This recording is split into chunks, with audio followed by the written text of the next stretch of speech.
Pagka meron tayong opportunity na binigay sa atin ng Lord, di ba? Kapag binuksan ni Lord ang isang opportunity, ang excitement natin dapat nandun. Huwag natin sabihin, di ba, babalik pa yan. Maybe hindi na bumalik, di ba? Kagaya ng pagkakataon ito. Ngayon, ang problema, pagka may mga ganitong chance sa buhay natin, merong mga asumot, di ba? Napansin nyo ba doon? Ang sabi diyan sa verse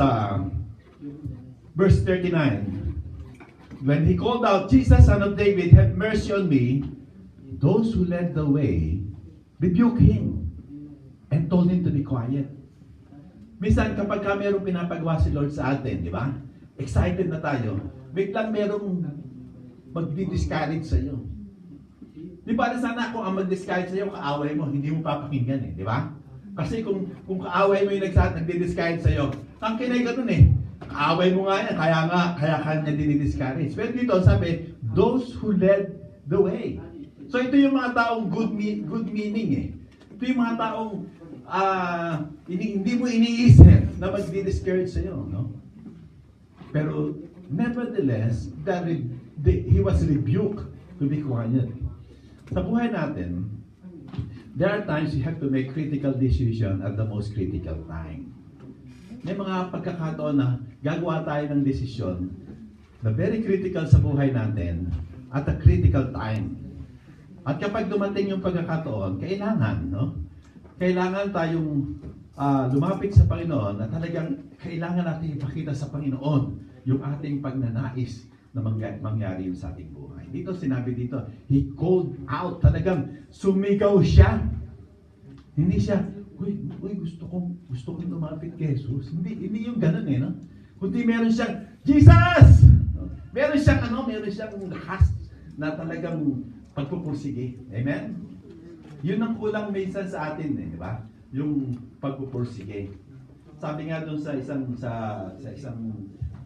phrase doon sa Facebook, sabi daw, yung pagbiyak ng bato, hindi dahil sa power ng tubig. Kasi ang tubig, hindi naman mabibiyak ang bato Pero yung tuloy-tuloy na pagdaloy ng tubig, doon nabibiyak yung bato. Yung tinatawag na persistency. So, ganun din sa ating buhay, Kristiyano. Kailangan meron tayong persistency. No? Talagang nandun yung pagsisikhay natin. Di ba? May mga pagkakataon talagang gusto nating maranasan yung touch of God's glory. Yung talagang pagiging malapit ni Jesus sa atin, di ba? Ang sarap yata ng pakiramdam ng bagong Christian tayo, di ba? Yung bagong Christian tayo, kapag narinig na natin ang Word of God, talagang uhaw na tayo, di ba? Pero alam niyo ba, na sa pagdaan ng panahon, ang hinahanap na sa atin ni Lord yung persistency. Kung sumitay naman yung ating pag-receive sa word ni Lord, ang gusto ni Lord, pagsumikatin natin, di ba?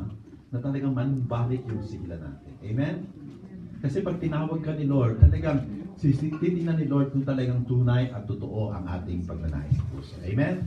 So, not only that He called out, but He addressed Jesus as Son of David kasi kilala niya kung sino si Jesus. And then He asked for His mercy.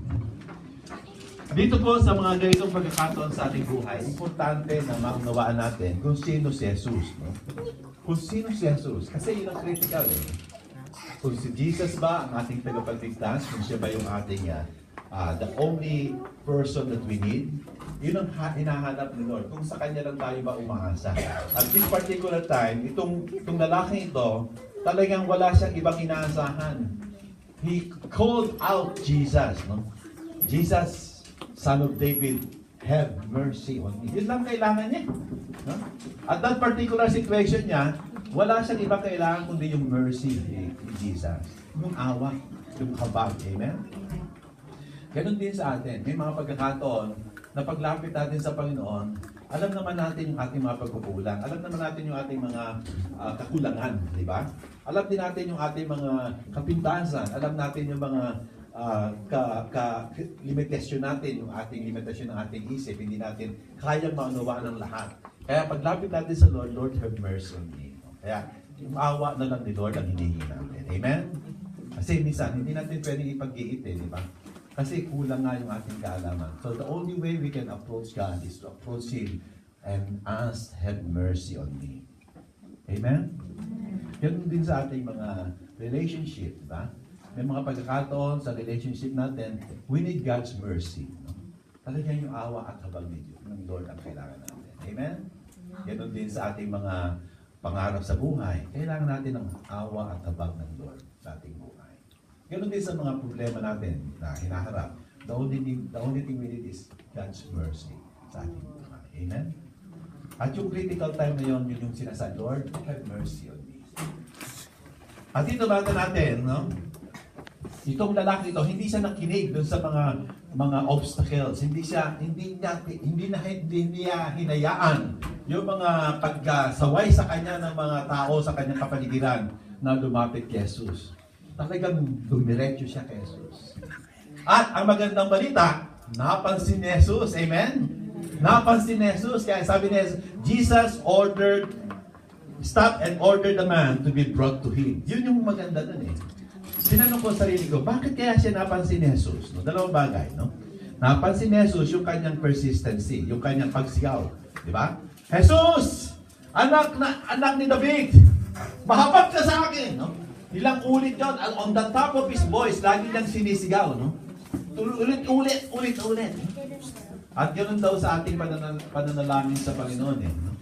Minsan, pag nanalangin tayo, isang beses lang, tapos hindi na natin ulit. Sabi natin, alam na ni Lord kung ano yung gusto ko.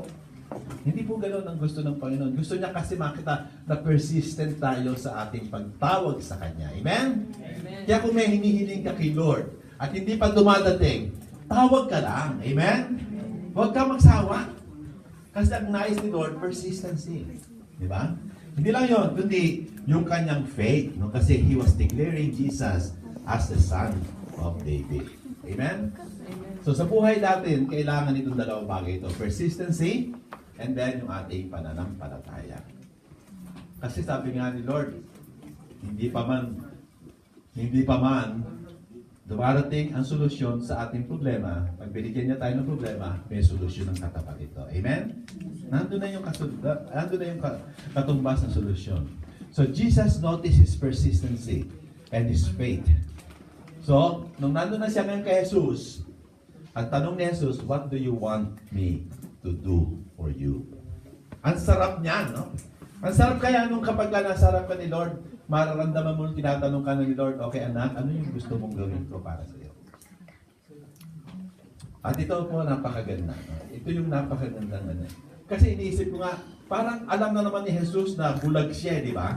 Parang given na ang hihingi niya, yung kanyang makakita, di ba? Pero kasi, may mga pagkakataon kasi, kaya kailangan itanong ni Jesus. May mga pagkakataon kasi, kilala niya kasi tayong mga tao di ba? Kapag tayo lumapit sa Kanya, may mga pagkakataon, ang hinihingi natin, hindi yung ating kailangan di ba? Ang hinihingi natin, yung gusto lang natin, di ba? Ang hinihingi lang natin kung ano yung convenience sa atin. Ang hinihingi lang natin kung ano pa yung wala sa iyo na nandun sa kapwa mo, no? So, may mga bagay tayong hinihingi sa Panginoon na hindi naman yun ang ating kailangan. Kaya kailangan ng Panginoon na tanong sa atin, anong gusto mo? Diba? Kasi gusto ni Lord, ang hihingin mo, yung kailangan mo. Amen? Ha? Kasi nga, minsan, alam mo, pagka tumalangin tayo sa Panginoon, ay, hindi naman sinagot ni Lord yung prayer ko. Kasi nga, iba yung hinihingi mo doon sa kailangan mo. Sinagot ni Lord yung kailangan mo. Ang ganda ng hiningi dito, no? Itong lalaki ito. Imagine pwede naman siya humingi ng iba't ibang bagay, pero nung pagkakataon ito, ang sabi niya, Lord, I want to see. Teka muna, no? Parang imposible yung hiningi niya. Kasi bulag lang siya, di ba? Di ba? Bulag no? Pero ang hiniling niya, I want to see. Anong ibig sabihin dito? He asked God for the impossible to become possible. Meron bang imposible sa buhay mo ngayon? Lumapit ka kay Lord. Because He is the God of impossible. Siya yung Diyos ng mga imposible. Na kapag tayo lumapit sa Kanya at hiningin natin na maging posible at imposible, doon natin makikita ang Kanyang kapangyarihan. Ano ang gusto mo? Sabi ng Panginoon. Ano ang gusto mo na gawin ko sa iyo? Sabi ng Panginoon. And then, ang kanyang sagot, Lord, I want to see. Look at the declaration dito. And then Jesus said to him, receive your sight, your faith has healed you. So according to his declaration, Jesus moved and granted his request. No? Nakakita siya. Nakakita siya. So next move niya, sabi sa verse 43, after he received his sight, he followed Jesus, praising God. Amen? O, sasara ko na yung Bible. Dito na tayo sa mensahe. Kwento pa lang yun, no? Background. Una, ano ang nais ng Lord na matutuhan natin dito? Una, ang nais ni Lord, maintindihan natin na tinawag niya tayo para sumunod sa Kanya. Amen. Hindi para maranasan natin ang pagpapala, hindi para maranasan natin makakita o tayo may ulam. Hindi maranasan natin makaahon doon sa ating pagkakautang o kaya ay makaalis tayo doon sa ating problema. Hindi yun. Ang nais ni Lord, bottom line, for you to follow Christ. Amen. Kasi makabit pa natin yung mga hinihingi natin, tapos hindi tayo susunod kay Lord, walang nangyari dun sa gusto ni Lord sa buhay natin. Lagi at the end of the day, ang hinahanap ni Lord na tayo ay susunod sa Kanya. Amen. Pagsunod. Ako, pinagkwento ko yung edad ko, 57. Siguro mga 20 years, 77. Ay, ang yun, laking pagpapala na yun. Hindi ko nga alam kung aabot ako ng 77 o 80 or 65, di ba? Sino dito nag-aakala na aabot pa siya ng 100? Amen. Mangarap na tayo kahit maging 200 ka pa, baka na 200 ka na. Gusto mo nang hilingin, Lord, gusto ko nang mamatay, di ba? At the end of the day, isa lang patutungan natin, kamatayan. Matatapos din tayo sa buhay natin. Pagkatapos sa buhay natin, ano? Ano na tayo? Diba? Ang buhay na walang hanggan, kasama natin ang Panginoon. Anong mahalaga sa Kanya? Yung ating nadala sa Panginoon. Kasi yun ang binibilang. Kahapon nga nung nasa worship service doon sa Kudanshita, habang nagwo-worship na ganyan, the Lord spoke to my eye. Sabi niya, ilang taong ka ng Christian? I became a Christian 1976. So, sa taong next year, 40 years na ako ng Christian. No? 40 years na akong Christian. Ang pagka yung mga nakakilala, uy, ang galing naman 40 na, di ba? Pero naisip ko, 40 na ako, pero ano ba yung pwede kong ihain sa Panginoon? And doon ka lang naalala na tinawag tayo ni Lord na magdala ng maraming followers. Kapag ginawa po natin yun, alam niyo, the Lord is going to bless us even more because we are doing His agenda sa ating buhay. Amen? Mahalaga yun. No? Mahalaga yung mga taong nandyan pa sa ating kapaligiran na maakay natin sa Lord. Ako nga, lagi kong dinadalangin sa Lord. Bumalik yung damdamin na talagang makakita ka ng isang tao yung gusto mong maakay sa Lord. Kasi dumarating sa buhay natin na parang dito na lang tayo nabubuhay, di ba? Yung magtrabaho, kumita, makapag-invest, makapag ng ganito, pero asa na yung puso na naghahangad ng makapag-akay ng kaluluwa? So, I started praying, Lord, revive mo yung heart na yun. Na pag nakakita ko ng taong buhay, nakakita ko ng mga taong lumalakad, magkaroon ako ng chance na may bahagi ang salita mo sa kanila. Magkaroon ako ng chance na maakay sila sa kaharian ng Panginoon. Meron ba kayong ganitong heart? Do you want this kind of heart? Amen. Amen. Dapat magdala natin sa Lord ang mga tao, mga kaibigan natin. Amen? Minsan nga, iniisip ko na may mga bagay sa buhay ko na kailangan huwag ko masyadong tingnan eh. Halimbawa, may mga tao na nakasakit sa akin nung mga ilang panahon.